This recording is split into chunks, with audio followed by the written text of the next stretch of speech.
What better way to spend a 9.5 hour flight? You read a book. The whole thing. Ba-doop. Hi, my name is Ariel, and today I'm going to be talking about Strangeworld's Travel Agency by L.D Lapinski. This is a book that I found randomly at the library. It is a middle grade book, but don't stop watching. It is so good. And I don't care what age you are, you can read literally anything. I got inspired to look through the middle grade section from my friend Jack. She did this whole thing about children's literature. That's kind of her deal, but she did a whole month dedicated to it with one of her friends. And regrettably, I didn't get to be a part of that because of life things and being busy. But I did pick up this book because of her, and I'm really, really glad that I did. The story starts out with our main character, Flick, or Felicity. She moves to a small village from a big city with her family, and she's bogged down by, getting ready for school in the fall because it's summer, and she just moved, so there's unpacking and helping her parents take care of her brother, and she's just like, I gotta get out.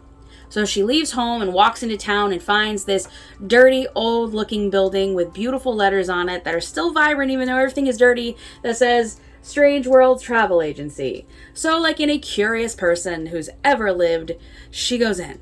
She goes in and meets our other main character, Jonathan.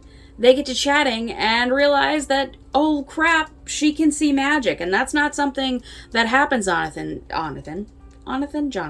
That's not something that happens often. So Jonathan is very curious about her, and he explains to her the travel agency and how it's not a regular travel agency. They travel to different dimensions using these suitcases. Yes, these suitcases are doors to different worlds in the multiverse. Our world is a world in the multiverse. Like, we are in somebody's suitcase, probably. This story is very Doctor Who-y in a lot of ways, which obviously, big Doctor Who fan, I absolutely adored it. This book made my 9.5 hour flight feel like more like a 5 hour flight. My butt didn't agree, but my mind did. So they go on an adventure, kind of looking around at these worlds, and she gets to know Jonathan a little bit better and realizes that he has something dark going on. His father, who she assumed was deceased, is actually just missing. She and him go on this adventure to try to find him and realize that there is more to what's going on than just his father missing. And that is literally all I can tell you about the story without completely ruining it for you. Highly recommending picking this up, like today, like now. As far as I know, there are 2 other books. I think there's 2 other books. So I think there's 3 in total. And one cool fact I found out about this book is that she wrote the majority of the first 2 books in a library. And for whatever reason, that just makes me want to read more of her work. Just because that's, for whatever reason, is so cool to me. If you've watched my videos before, you know this, but if not, I always like to start my pros and cons with a con first, so that way we end on a good note. My only con for this is that certain aspects of Felicity's personality and what she did were very predictable. And that may be because I am an adult and I kind of knew where she was going with things because I felt those feelings before. But other than that, no cons. The story was perfect. Pros. I have so many pros. One of the biggest pros for me, and this is because I am a big Doctor Who fan, is that there was time and space travel, and you did it in a small object that led you to a bigger place. Who doesn't love that? If you don't love that, are you okay? You're right?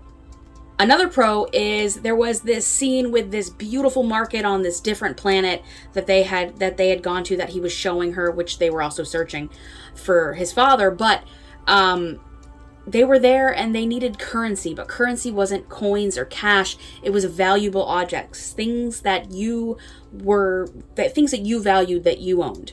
And that was very reminiscent of a Doctor Who episode, which I really loved. And there were certain things in the market that I could have sworn she watched that episode of Doctor Who and just recreated in her own way in the book. And I'm not mad about it. If that's what she did, I'm not mad about it because it was brilliant. Another thing that I really liked was the world building. You go from a shop to many different worlds, but within that world building, you're also getting a lot of character development, which I am a character-driven reader and a plot-driven reader at the same time. So it has a great character development, a beautiful plot, a picturesque, and a slight dank, dingy world. It just depends on where you are. It's fantastic. I gave this book 4 stars. I highly recommend, if you want to pick up something that's fast, fun, and fantasy, pick it up.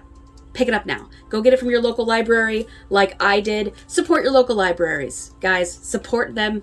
Also, and if you really like that book that you read from the library, go support the author and buy a copy. So, I will see you guys later. I hope you have a wonderful day, and thanks for watching. Bye!